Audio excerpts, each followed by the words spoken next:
우리가 가문에 어떤 사람이 되려고 하는지에 대해서 제가 지난주에 좀 가벼운 말씀을 여러분에게 드렸죠.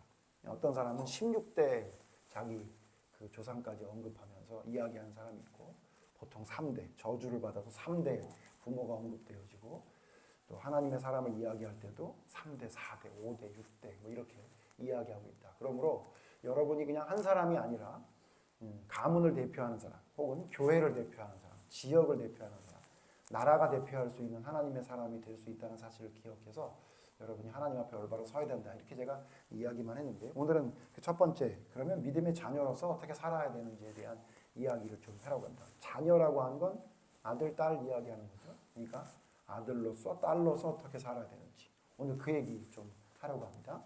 여러분은 아들이기도 하고 딸이기도 하죠. 예. 중간성은 없으니까요, 우리. 그렇죠? 아들 아닌 딸. 여러분은 어떤 아들입니까? 여러분은 어떤 딸입니까? 그래서 저는 이제 성경을 볼 때마다 무슨 생각을 하냐면, 우리의 질문에 성경은 다 답을 한다. 저는 그렇게 믿고 있는 사람입니다. 아주 세세한 것까지도 성경은 다 말씀하고 있다라고 그렇게 저는 믿고 성경 안에서 그걸 찾으려고 이제 애를 쓰고 있는 상황인데요. 그럼 믿음의 자녀로서 어떻게 사는 것이 올바른지를 성경은 뭐라고 말하고 있는지를 좀 생각해 보려고 합니다. 여러분 잘 아는 에베소서 6장 1절 2절의 말씀을 보면, 자녀들아 부모에게 순종하라 이렇게 말하고 있습니다. 한번 찾아보죠. 우리 잘 아는 말씀이지만 다시 한번 찾아봅시다. 에베소서 6장 1절, 제가 1절 읽겠습니다. 여러분 2절 읽어주시면 되겠습니다. 에베소서 6장 1절, 자녀들아 주 안에서 너희 부모에게 순종하라 이것이 옳으니라. 어머니. 네, 여기 보면 자녀들이 부모에게 해야 될 것을 두 가지로 설명하고 있어요. 하나는 순종, 하나는 공경입니다. 여러분 제가 한번 질문해 보죠. 여러분 순종, 공경이 뭔지 아십니까? 부모에게 순종하는 게 뭐죠? 부모에게 공경하는 게 뭐죠? 여기 이제 내용을 설명할 때 이렇게 또 이야기할 수도 있겠죠. 주 안에서 순종하고 공경하라고 했으니까, 주님 안에서는 내가 모든 걸 할 수 있지만 주님 밖에서는 모든 걸 할 수 없다. 뭐 틀린 말은 아닙니다. 그렇지만 주님의 믿음을 저버리라고 하는 명령이 아닌 이상 우리는 사실 부모의 말씀을 다 순종하고 또 그것을 따르는 것을 공경이라고 성경이 말하는 것 같은데, 똑같은 말씀이 골로새서 3장에 있는데 골로새서 3장에서는 이렇게 말하고 있습니다.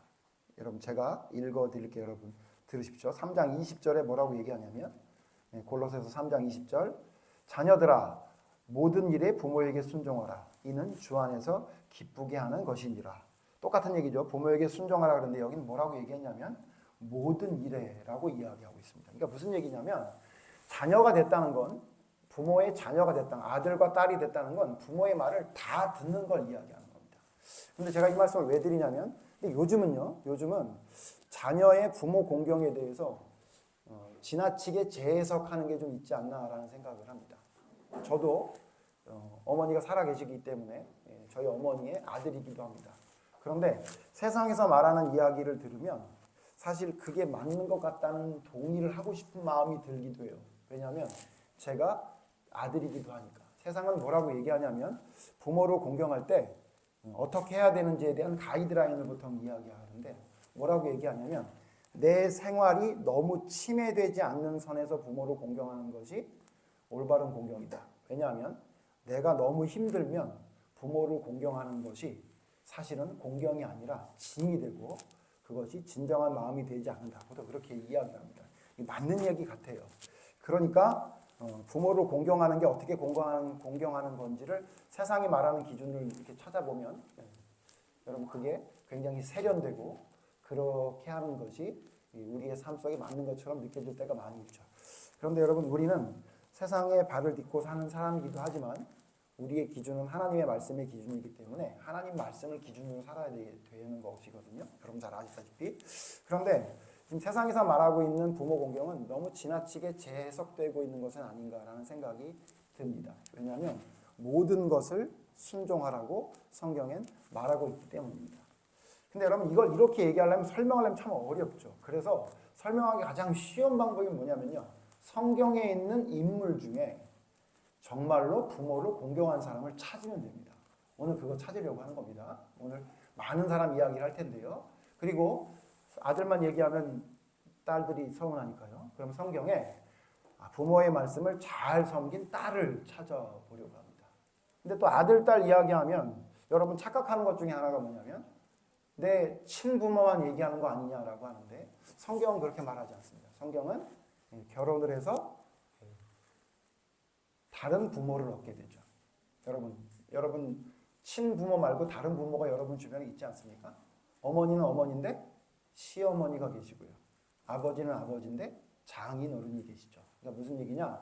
아들로서 사위로서 어떤 사람이 돼야 되는지, 또 며느리로서 딸로서 며느리 딸로서는 어떻게 해야 되는지를 성경에 다 있는 걸로 저는 봅니다. 그래서 오늘 아들로서 딸로서 사위로서 며느리로서 아들 딸이죠. 자녀로서 어떤 모습이 성경에 믿음의 사람이라고 이야기하는지 좀 찾으려고 합니다. 먼저 오늘 성경 본문은 누구 이야기하는 거죠? 이삭 이야기하는 거죠. 여러분 잘 아시는 이야기죠. 아브라함이 이삭을 바치러 갔다는 이야기죠. 근데 결국은 순종하라고 했던 아브라함의 믿음 때문에 하나님이 이삭을 살려줬다. 뭐 이렇게 이제 여러분 이해하실지 모르겠는데 오늘 관점은 누구의 관점이 이삭의 관점으로 보려고 합니다. 여러분 알고 계시는지 모르겠지만 여러분 이때 지금 아브라함이 이삭을 데리고 갔을 때 나이가 몇 살인지 성경은 분명히 기록하고 있지 않습니다. 그런데 이 기록을 보면 요세푸스라는 역사 기록을 한 사람은 이 이삭의 나이가 25살이라고 기록을 하고 있고 유대 랍비들의 전통에 의하면 이때 당시 이삭의 나이는 37살이라고 이야기한다고 합니다. 그 근거는 뭐냐면 지금 이 사건 바로 뒤에 보면 23장에 보면 사라가 죽는데 사라가 죽을 때의 나이가 127세였거든요. 그러면 127세에 죽었다는 것은 90세에 났으니까 이때 당시 나이가 이 이야기가 연결선상에 있다고 보는 거죠. 그렇기 때문에 이때 당시가 이삭의 나이가 37살이었다 이렇게 보는 거고 뭐 그렇게 보지 않는다 하더라도 오늘 성경 내용에 보면 그 나무를 잘라서 이삭이 등짐을 지고 갔다는 거 보니까 어린아이는 아닌 것이 분명하죠. 그래서 약 한 25세에서 47세가 아닌가 이렇게 이제 예상을 하고 있는데 어쨌든 뭐 이 나이가 중요한 게 아니라 이삭이 분명히 청년이었던 걸로 보입니다. 청년. 그런데 여러분 이때 당시에 아브라함의 나이는 몇 살인지 아십니까? 이때 당시에 아브라함의 나이는 만약에 이삭의 나이가 25살이라면 아브라함이 100세에 났으니까 125세일 것이고 그죠? 만약에 이때 당시에 이삭의 나이가 37살이었다면 아브라함이 100세에 났으니까 137세였겠죠. 근데 우리가 이렇게 보면은 너무 노인이다 이렇게 생각할지 모르지만 여러분 아브라함이 몇 살 살았는지 아십니까? 175세를 살았습니다. 175세. 그러니까 이때 당시 나이가 어느 정도냐면 인생의 한 3분의 2 정도 되는 나이.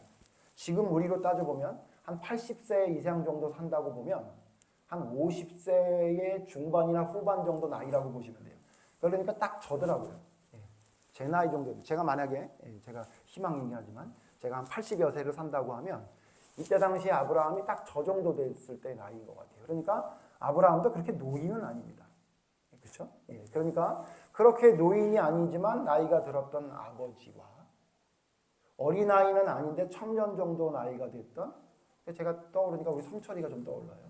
성철이하고 저하고 간 정도 나이가 된 것 같아요. 아직 우리 성철이가 결혼을 안 했으니까. 왜냐하면 이삭이 이후로 한 조금 있다가 이제 아내를 만나서 결혼을 하자 40세에 결혼하거든요. 그러니까 결혼하기 직전에 이 사건이 있었던 걸로 보이는데 자 보세요. 그러면 여러분 이 성경을 우리가 금방 알 수 있는 건 뭐죠?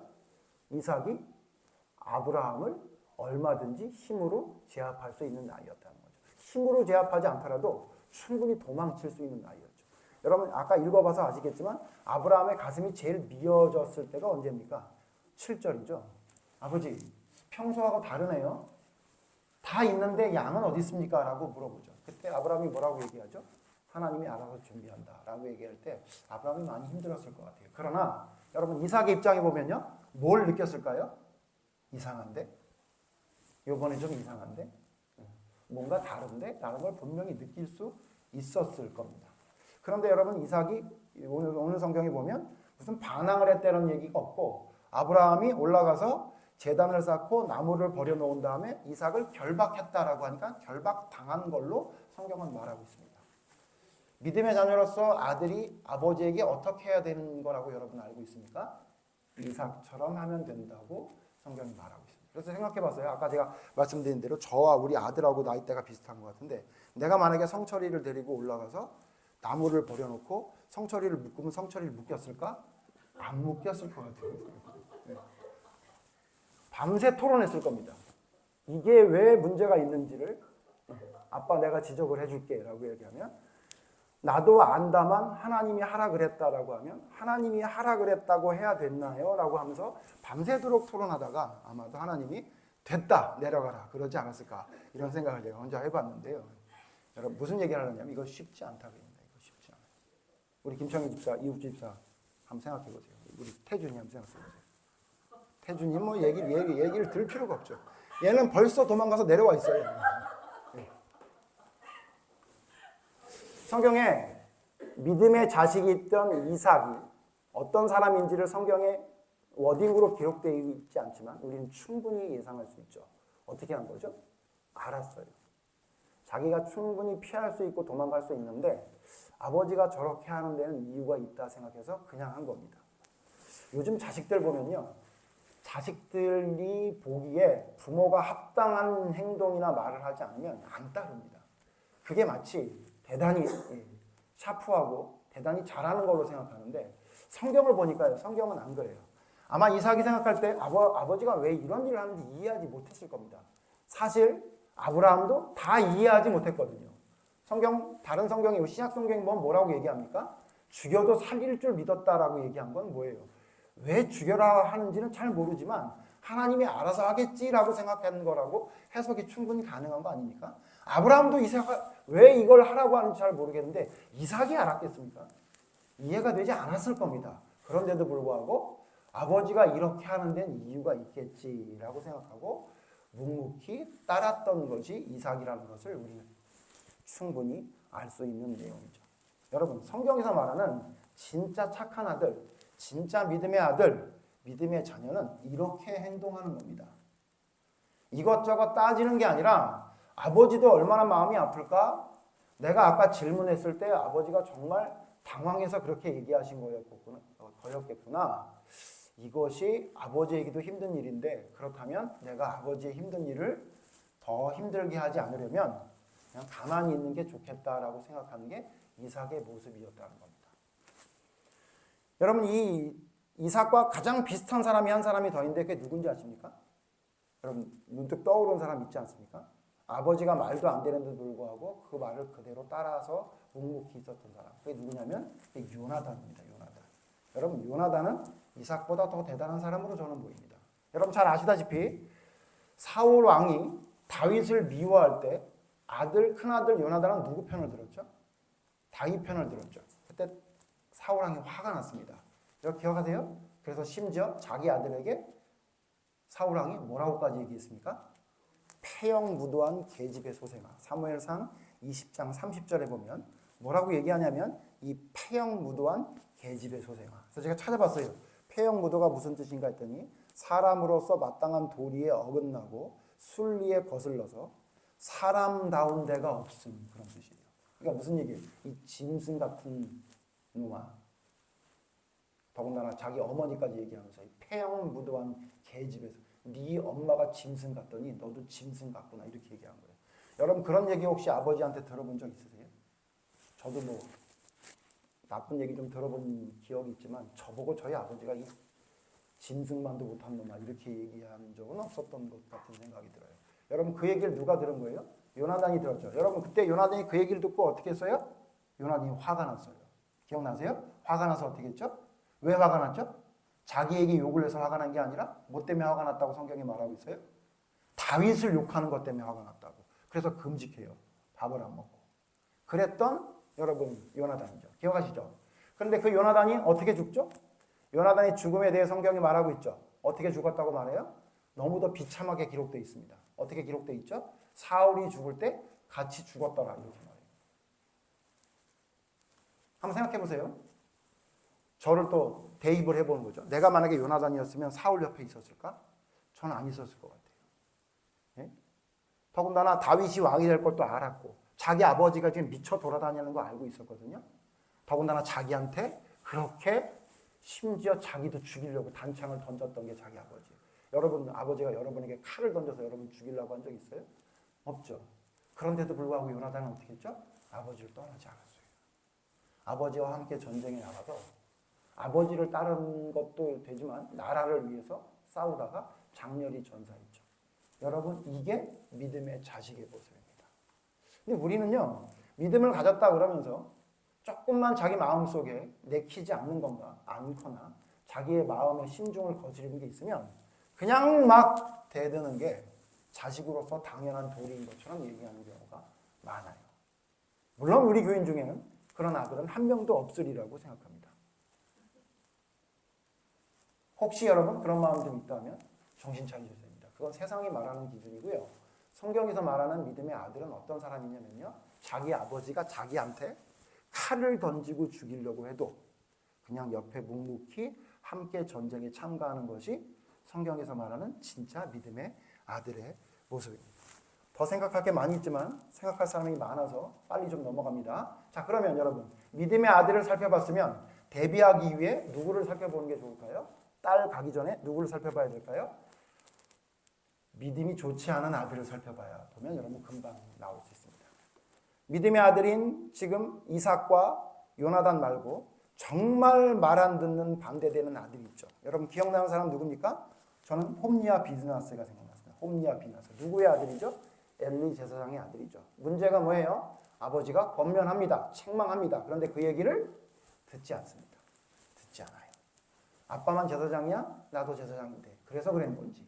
아빠는 이미 늙었어. 나이 들어서 비둔해져서 아빠 말을 들을 게 없어 라고 생각했는지 모르겠는데 아버지의 말은 하나님의 말씀에 비교해서 하나도 틀린 말씀이 아니었음에도 불구하고 아버지 말을 듣지 않습니다. 홈리아 비느하스. 여러분 이게 누구냐면 믿음을 가졌다고 하면서도 하나님께 버림받는 아들의 특징이에요. 자기 아버지 말을 안 듣습니다. 또 한 사람만 더 여러분 제가 언급을 하면 누구냐면요. 에서입니다. 에서. 여러분 에서. 에서에 대한 기록을 보면요. 창세기 26장 34절 35절에 보면 에서는 그 부모에게 뭐가 됐다고 기록하고 있습니까? 근심이 됐더라. 뭐 때문에 근심이 됐더라고요? 이방 여인 2명을 취한 것 때문에 근심이 됐더라라고 기록하고 있습니다. 에서가 하나님께 버림받은 이유 중에 저는 뭐가 있냐면 부모를 거역하는 거에 있다고 저는 그렇게 생각합니다. 자기 육신의 부모를 거역하니까 하나님 말씀도 거역하게 된 거죠. 부모의 말을 안 들으니까 누구 말도 안 들어요? 하나님 말씀도 안 듣죠. 그러니까 하나님이 장자의 명분을 줬음에도 불구하고 그것을 별거 아닌 것처럼 생각하고 결국은 팥죽과 떡에 동생에게 팔아버리는 망령된 짓을 하겠다고 얘기하고 있죠. 하나만 찾아보면요. 27장 46절에는요. 에서가 얼마나 말을 안 들었는지 이렇게 말하고 있어요. 창세기 조금 더 뒤에 넘기면 나오죠. 오늘의 주인공 이삭의 아들이지 않습니까? 쌍둥이 아들. 27장 46절에 보면 이렇게 말하고 있어요. 다 같이 읽죠. 27장 46절 같이 읽죠. 시작. 리브가가 이삭 내가 햇사람의 딸들로 말미암아 내 삶이 싫어졌거늘 야곱이 만일 이 땅의 딸들 곧 그들과 같은 햇사람의 딸들 중에서 아내를 맞이하면 내 삶이 내게 무슨 재미가 있으리까. 뭐라고 기록하냐면 앞에 26장에는 근심이 됐더라. 부모의 근심이 됐더라라고 했는데 여기는 뭐라냐면 리브가가 에서 때문에 삶이 싫어졌대요. 우리 그런 말 하면 안 좋지만 자주 하는 얘기가 죽고 싶어. 살기 싫어.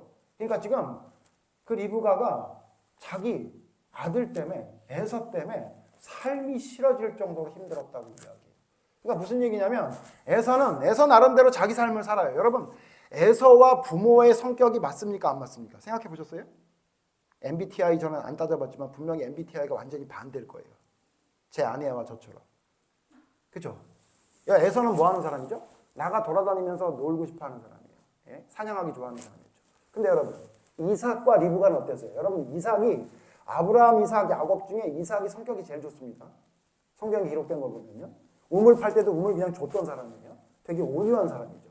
그러니까 여러분 이삭은 뭐 이렇게 전쟁을 하고 막 남자답게 뭐 하는 것보다 그냥 참고 인내하는 거 잘하는 사람이었어요. 리브가는요. 뭐 여자니까 마찬가지였겠죠. 그러니까 여러분 에서가 사실은 자기 부모와 성격이 안 맞아요. 그러니까 어떻게 하냐면 밖에 나가 돌아다니는 거 좋아하는 거예요.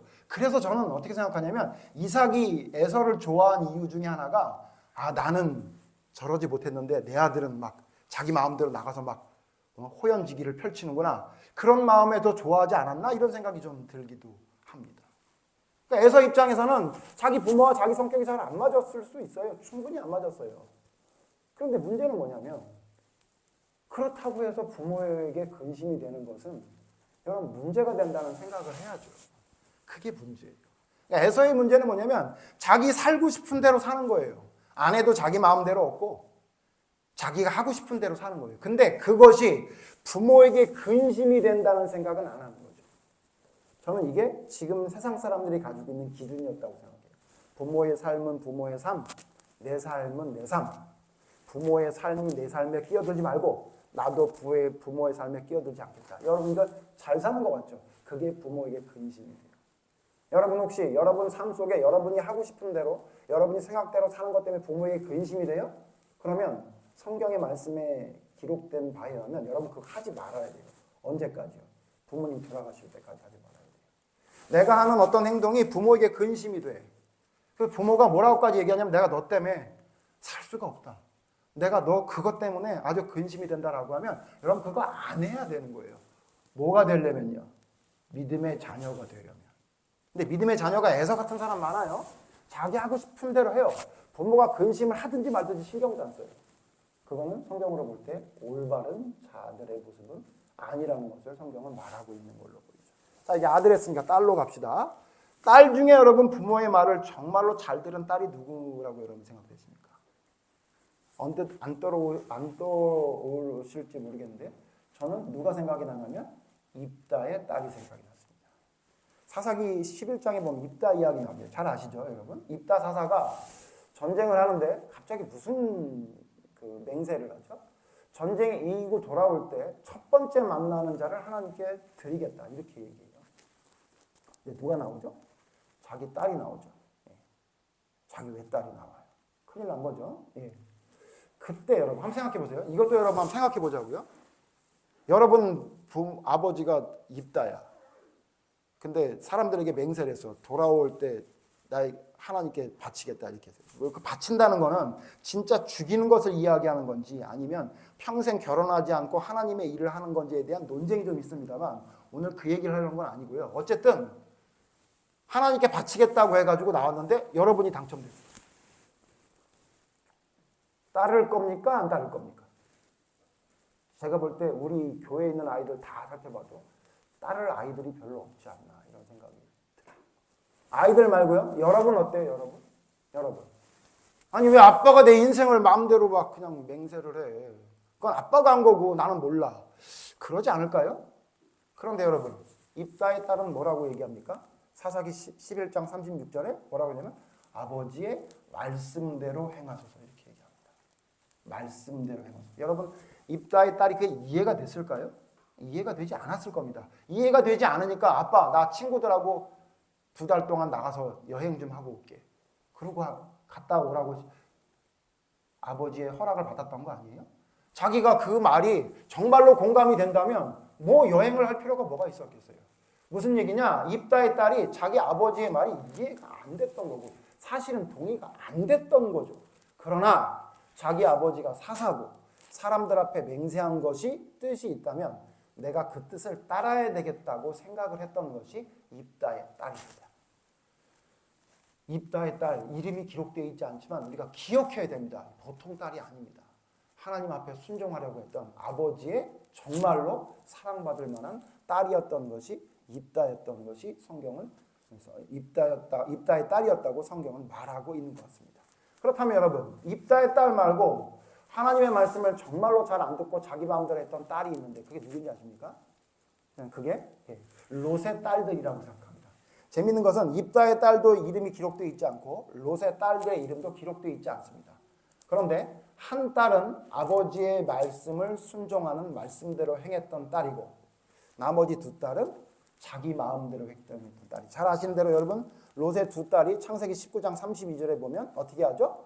아버지를 통해 자식을 낳아야 되겠다고 생각해서 아버지에게 술을 먹이고 아들 2을 낳죠. 하나는 누구죠? 모압. 하나는 누구죠? 베남미, 암몬이죠. 여러분 모압이란 그 말의 뜻이 뭔지 아십니까? 모압이라는 말의 뜻이 아버지로부터란 뜻이에요. 아버지를 통해 났다라고 한 뜻이 그게 모압입니다. 그 다음에 여러분 암몬, 베남미 뜻이 뭔지 아세요? 내 친족의 아들이다 이런 뜻이에요. 그러니까 자기 자식을 낳고 아버지를 통해 낳은 자식이라는 걸 이름으로 아예 이야기했던 거죠. 여러분 이 내용 여러분 잘 아시지만 한번 생각해 보세요.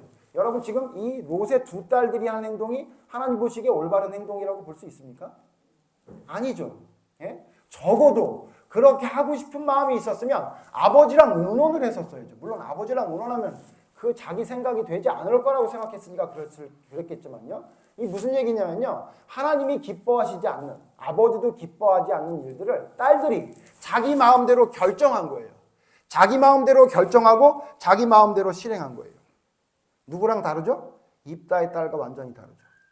입다의 딸은 아버지의 뜻대로 말씀대로 행하시옵소서. 롯의 딸들은 아버지의 의사와 상관없이 내 마음대로 하겠습니다 라고 합니다. 물론 여러분 인간적으로 보면 말해봐야 자꾸 문제가 생기고 길어지니까 말할 필요가 없다라고 세상적인 관점에 볼 수 있죠. 그러나 여러분 그건 성경적인 관점에서 올바르지 않다는 걸 알아야 됩니다. 자, 빨리 넘어가죠. 그럼 여러분 아들이 또 여러분 아들이면서 또 결혼을 했으면 또 다른 아들이기도 하죠. 이걸 우리가 사위라고 부릅니다. 그러면 성경의 사위 중에 하나님 앞에 올바른 모습으로 보였던 사위를 생각해 보면 사위로서 어떻게 살아야 하는지를 성경을 통해 알 수 있죠. 어떤 것이 순종이고 어떤 것이 부모에게 올바르게 살아가는 믿음의 사람인지 모습인지 알 수 있죠. 여러분 사위로서 하나님 앞에 올바로 섰던 사람 두 사람을 제가 소개를 할 텐데요. 한 사람은 야곱이고 한 사람은 다윗입니다. 두 사람 생각해 보세요. 야곱과 다윗 공통점이 뭐죠? 장인이 어떤 사람이었어요? 꽝이었죠. 장인이 꽝이었던 사람이에요. 누가 봐도 꽝입니다. 여러분 야곱의 사위 야곱의 장인어른 누구예요? 라반이지 않습니까? 외삼촌이었다가 결국은 장인어른이 됐죠. 그 장인어른은 어떤 분이었어요? 20년간 부려먹으려고 심지어 월급도 정했다가 10번이나 바꿀 정도로 심지어 집을 나올 때 딸들조차 아버지를 남처럼 대했던 사람이 라반이었죠. 생각해 보세요 여러분. 근데 사위로서 야곱이 라반에게 어떻게 했죠? 어떻게 했습니까? 딸들보다 더 잘했습니다. 딸들은 무시해도 최선을 다했습니다.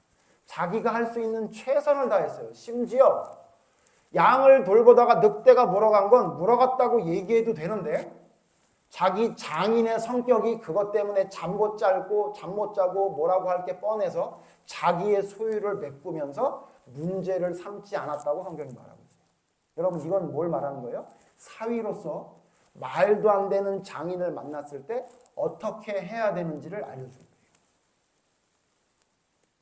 요즘 이런 사위 있습니까 여러분? 없죠. 야곱보다 더 대단한 장인을 뒀던 사람이 누구예요? 다윗의 장인은 누구예요? 사울왕이죠. 사울왕은 평생 죽이려고 따라다녔어요.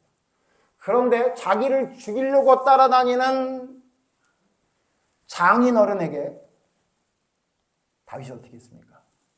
정말로 최선을 다했죠. 정말로 최선을 다했어요. 여러분 왜 그랬습니까? 그게 믿음의 아들로서 해야 될 일이라고 성경에 말하고 있기 때문이에요. 근데 우리는 저도 사위입니다만 예? 내 친아빠도 아닌데 내 아내랑 헤어지면 남인데 그걸 그냥 예의만 갖추면 되지. 여러분 이렇게 생각하는 사람이 거의 대부분이에요. 혹시 우리 교인 중에 그런 생각을 했다면 여러분 철저히 회개하십시오. 성경과 완전히 반하는 이야기예요. 장인어른도 내 아버지입니다. 예.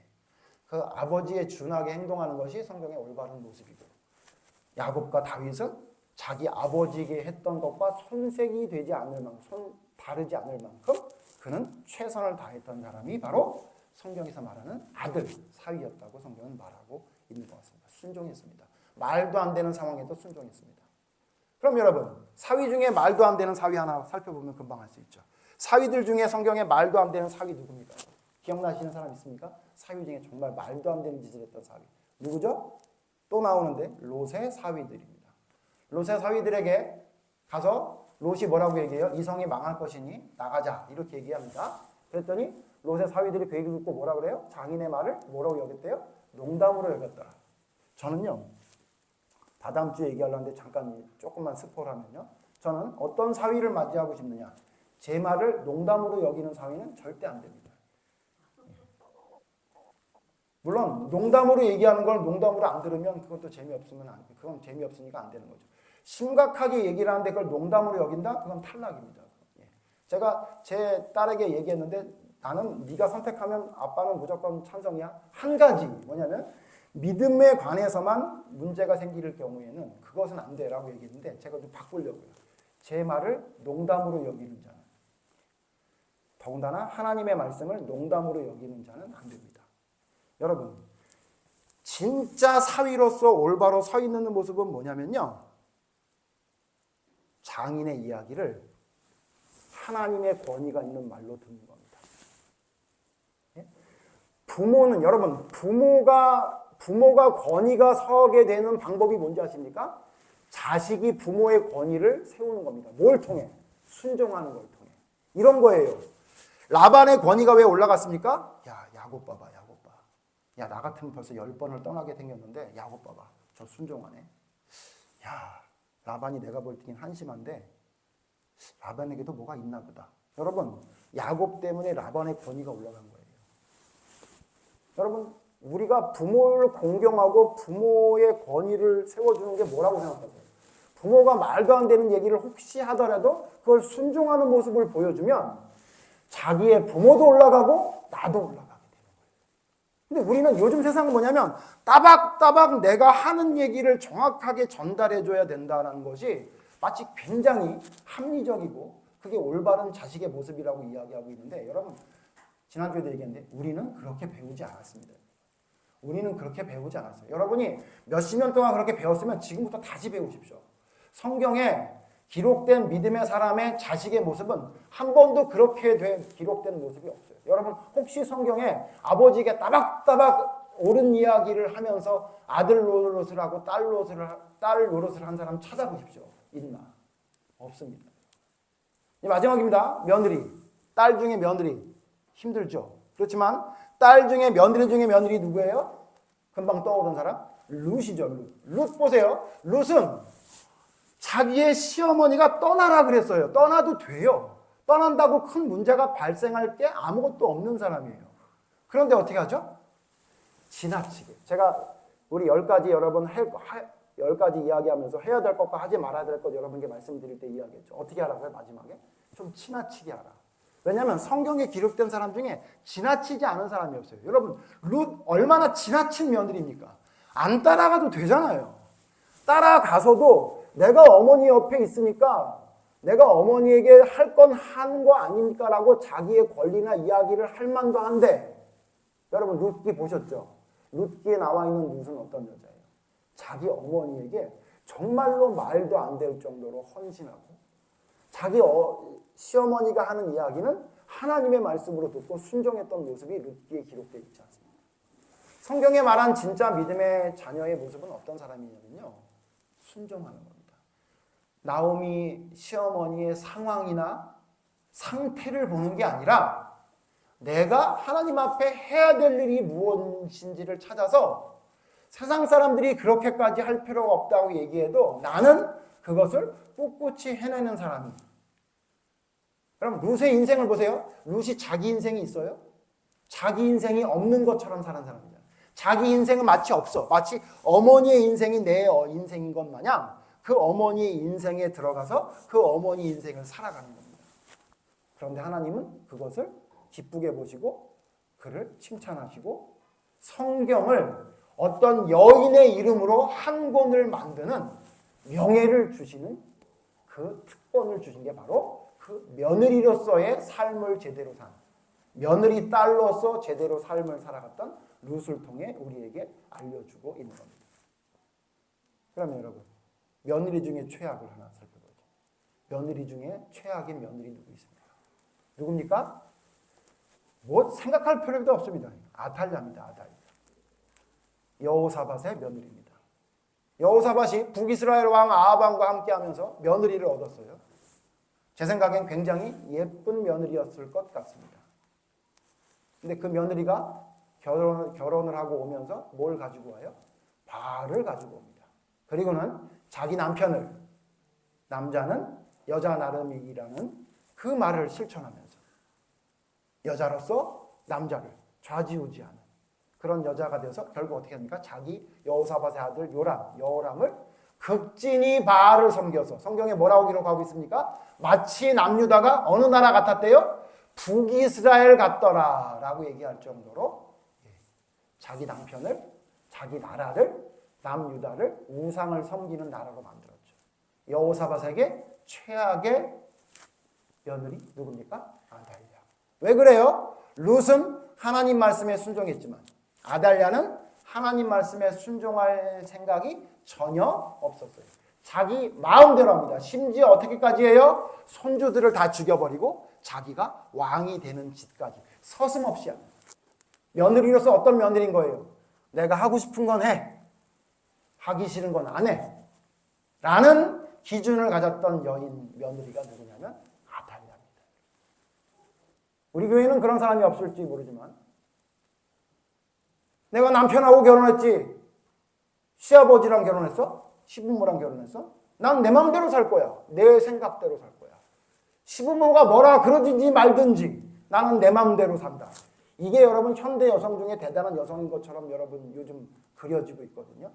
성경은 뭐라고 말해요? 천만의 말씀. 누구예요? 그게 아달랴더라 라고 성경에 말하고 있다는 것입니다. 결론입니다. 여러분은 어떤 아들, 딸입니까? 아니, 어떤 아들, 딸이 되고 싶습니까? 혹시 부모를 귀찮은 존재라고 생각하는 건 혹시 아닙니까? 부모의 답답함은 보지 못하고 부모가 빨리 돌아가시는 것이 나를 위해 좋은 것이라고 혹시 생각하는 망령된 얘기까지 생각하고 말하고 있는 건 혹시 아닙니까? 유산이나 남겨주는 게 부모지 내 인생에 간섭하지 마라 라고 하는 게 요즘 젊은 아이들의 머릿속에 남아있는 부모의 개념이랍니다. 믿음의 사람이라고 하면서도 여러분 혹시 그와 같은 말도 안 되는 이야기를 진짜 여러분의 올바른 생각이라고 생각하며 살고 있다면 여러분 이 시간 깊이 회개하셔야 합니다. 성경에서 말하는 아들, 딸은 그런 딸이라고 말한 적이 한 번도 없습니다. 여러분, 하나님이 우리에게 계명을 주셨습니다. 10계명을 주셨습니다. 10계명은 두 개로 나뉜다고 합니다. 어떤 계명과 어떤 계명이죠? 하나님의 계명과 사람의 계명입니다. 그 중에 사람의 계명 중에 으뜸이 뭡니까? 부모를 공경하는 겁니다. 그런데 여러분, 부모를 공경한다고 말을 하면서 너무도 부모를 성경적으로 공경하지 않는 사람들이 너무나 많습니다. 그것도 교회 안에. 잘 들어야 돼요. 우리 특별히 학생들은 잘 들어야 돼요. 부모를 공경하는 게 어떻게 공경하는 건지 성경에 나오는 인물을 떠올리십시오. 그래서 여러분의 삶 속에 어떤 갈등이 생기는 일이나 답답한 일이 생길 때 누구를 떠올리시면 돼요? 누구를 떠올리면 안 돼요? 홈리와 비나스를 떠올리면 안 됩니다. 예? 아달랴를 떠올리면 안 돼요. 예? 롯의 사위들을 떠올리면 안 되고요. 롯의 딸들을 떠올리면 안 돼요. 누구를 떠올려요? 다윗을 떠올리고 이삭을 떠올리고 예? 성경에서 말하고 있는 훌륭했던 아들, 딸을 떠올리면서 그 사람들이 내 상황이라면 어떻게 했을지를 생각해 보면 됩니다. 그러면 답이 나옵니다. 과연 나처럼 부모에게 말대답했을까? 나처럼 부모를 귀찮게 여겼을까? 나처럼 부모에게 상처받는 행동을 했을까를 여러분이 돌아보시면 어떻게 믿음의 사람이 부모를 공경해야 되는지에 대한 답을 여러분이 찾을 수 있을 것입니다. 마지막으로 한마디만 더 말씀드리면 이걸 여러분 한 단어로 정의하면 뭐냐면요. 예의 있음입니다. 제가 다음 주에도 말씀드릴 건데요. 예의 있음. 다다음 주에도 또 말씀드릴 겁니다. 여러분 믿음의 사람이 갖춰야 될 게 뭐냐면 예의입니다. 예의 없는 사람들이 너무 많습니다. 예의 없는 사람. 부모에게 예의 없는 사람들이 너무 많습니다. 예? 부모에 대해서 험담하는 것을 자기 안주거리로 삼는 사람들 너무 많습니다. 부모의 답답한 것을 가려줄 생각은 하지 않고 드러내 보이려고 하는 사람들 너무 많습니다. 노아의 세 아들 중 함이 아버지의 하체에 부끄러운 것을 가리지 않고 드러내 이야기하다가 저주받았던 사건을 여러분 단순히 동화 같은 이야기로 듣지 마십시오. 내 부모의, 내 가족의 부끄러운 것을 감춰줄 수 있고 보충해줄 수 있고 내가 도와줄 수 있는 사람이 되는 것이 성경에서 말하는 믿음의 자녀의 모습이지, 자기 혼자 잘난 것 마냥 스스로 자기 자신을 높이고 마치 나이 든 사람들은 별것 아닌 것처럼 생각하는 이 세대의 풍조를 따라가는 것은 올바른 모습이 아닙니다. 요즘 아이들, 젊은 아이들 이야기하는 거 들어보십시오. 틀다? 예? 그런 비하하는 이야기를 하면서 그것을 그냥 자기들 말에 그냥 개그 코드로 사용하면서 아무렇지 않게 이야기하는 아이들을 보면서 이 정말 세상의 마지막을 향해 가고 있구나라는 것을 보게 되는데, 심지어는 믿음의 사람 또한 그럽니다. 믿음의 사람 또한 시아버지 시어머니 욕하는 걸 재미삼아 이야기합니다. 명절에 더군다나 그게 웃음꽃을 피우는 주제가 됩니다. 그게 여러분 진짜 괜찮아 보이십니까? 자기의 부모의 모자란 것 때문에 자기가 얼마나 억울하게 살아가고 있는지 한탄하는 이야기를 하는 것이 삶인 사람들이 주변에 너무 많습니다. 여러분, 우리의 부모는 모자란 면이 있는 것, 모자란 면을 가지고 있을 수밖에 없는 것이 우리의 부모입니다. 그런데 여러분, 우리가 왜 그들의 자식이 됐을까요? 그들의 모자란 것을 우리가 채워주기 위한 것이 바로 우리의 모습 아니겠습니까? 여러분은 진정한 믿음의 자녀로 설 수 있었으면 좋겠습니다. 내가 진짜 믿음의 아들인지, 내가 진짜 믿음의 딸인지를 여러분이 돌아보고 예의를 갖추십시오. 예의 없이 행동하고 말하는 것은 하나님이 기뻐하시지 않습니다. 부모는 보이지 않는 하나님의 대표자입니다. 예표입니다. 부모에게 올바로 섬기는 모습이 있는 자가 하나님도 올바로 섬긴다고 성경은 말하고 있습니다.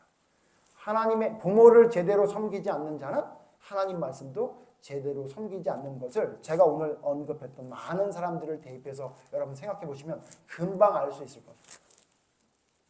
여러분은 하나님을 올바로 섬기는 사람이 되기 위해서라도 부모를 온전히 공경하고 순종해야 합니다. 하나님 말씀에서 어긋나는 이야기를 할 부모가 우리 주변에 많지 않다고 저는 생각이 됩니다. 그러기에 골로새서에 기록된 말씀처럼 모든 일에 부모의 마음을 상하지 않고 순종할 수 있는 자로, 말도 안 되는 상황이 될지라도 다윗처럼 야곱처럼 순종하는 진짜 믿음의 자녀의 모습을 여러분의 삶으로 보여줄 수 있는, 세상과 다른, 세상이 한심하다고 한심을 쉴 정도로 여러분은 다른 삶을 살아가는 믿음의 자녀들이 모두 됐으면 좋겠습니다. 기도하겠습니다. 하나님, 믿음의 자녀로서 우리는 어떻게 살아가고 있는지 우리를 돌아보게 됩니다. 하나님, 우리는 부모를 온전히 공경하고 있습니까? 부모의 말씀을 온전히 순종하고 있습니까? 부모에게 근심거리가 되고 있는 것은 아닙니까? 나를 돌아보게 하시고 세상의 기준이나 내 생각대로 함부로 행동하고 말하고 행동했던 모든 것들을 하나님의 말씀으로 바로 세울 수 있는 지혜를 허락해 주시기를 간절히 바랍니다. 그래서 부모를 온전히 공경하고 순종하는 것이 하나님을 온전히 섬기는 가장 시작의 근본이라는 사실을 깨달아서 부모를 공경하고 믿음의 자녀로서 올바른 모습으로 살아갈 수 있는 저희가 될 수 있도록 하나님 인도해 주시옵소서. 잘못 살았던 이전에 있는 모습을 바로 세우게 하시고 하나님의 말씀으로 나를 온전히 말씀에 순종하는 자로 바로 세우는 올바른 믿음의 자녀가 될 수 있도록 이끌어 주시옵소서.